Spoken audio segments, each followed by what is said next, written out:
The Democratic Party has a problem. Congresswoman Ilhan Omar, known for making anti-Semitic comments, now downplaying the 9/11 terror attacks.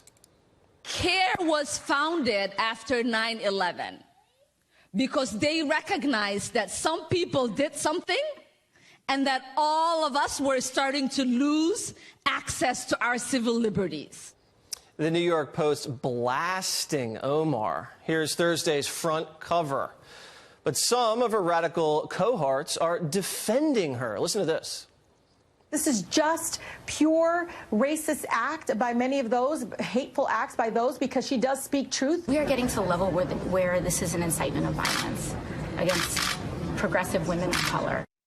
Republican Congressman and retired Navy SEAL Dan Crenshaw also sounding off against Omar, tweeting this.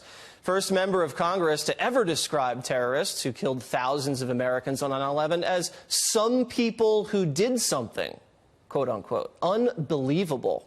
AOC coming to Omar's defense with this ridiculous response.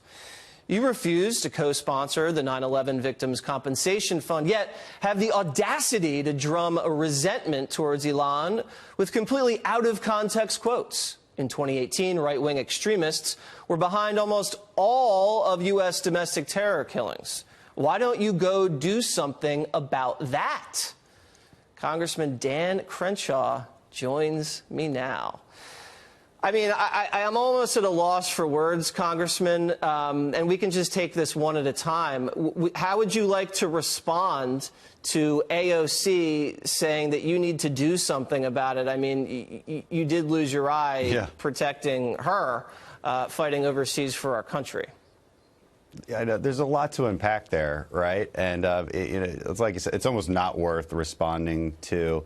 Okay, but let's unpack this. Okay, so she thinks that co-sponsoring a bill, by the way, that isn't out of committee yet, means that's how you're defending 9/11 victims. Last I checked, I thought I did defend 9/11 victims. I went overseas and tried to make sure that this attack never happened again. Exactly. And made sure to take the fight to the enemy that committed it. It's not just her either. It's also her counterpart in New York, Max Rose. I mean, the fact that they would double down on this and try to provide cover for Ilhan Omar when all you have to do really is say, hey, you know, she misspoke, or maybe she didn't mean it that way. Why don't you say that? Yeah, all she has to say is, I was a little too flip. Perhaps my language was a little too imprecise. I know that 3,000 people died on that horrible day, and those some people were radical al-Qaeda terrorists who we've been trying to bring to justice.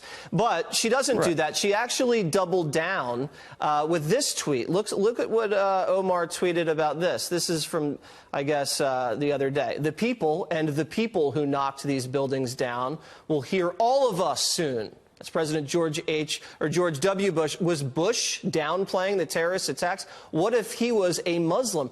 I mean, George W. Bush went to Ground Zero when there was still smoke up there, and we didn't even know it was al-Qaeda exactly. And he says, you know, they brought these buildings down, and he went into Afghanistan and he did something about it. What is she doing? I don't know. I think she needs to hire a different comms director. I don't even know what she's getting at with that particular tweet.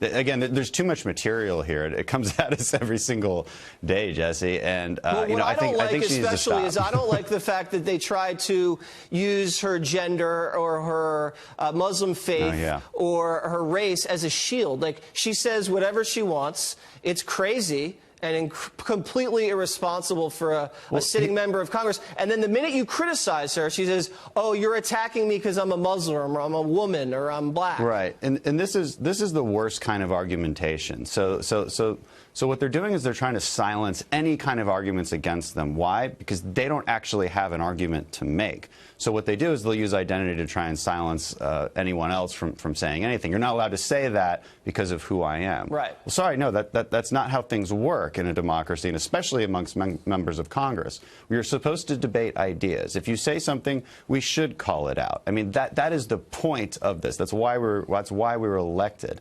So to say that you're not allowed to talk about something because of identities is nonsense.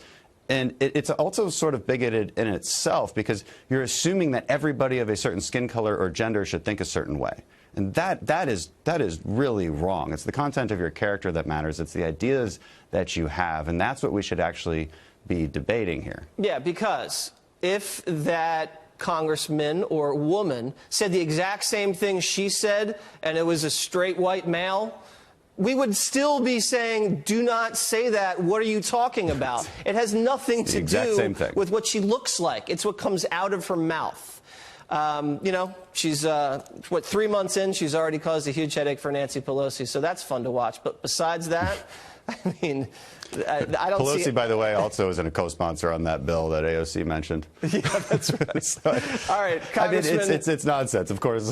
Congressman, we'll leave it at that. Thank you for serving our country. You did a lot more than what AOC did, so let's remind everybody about that. Have a great rest of the weekend. Thank you.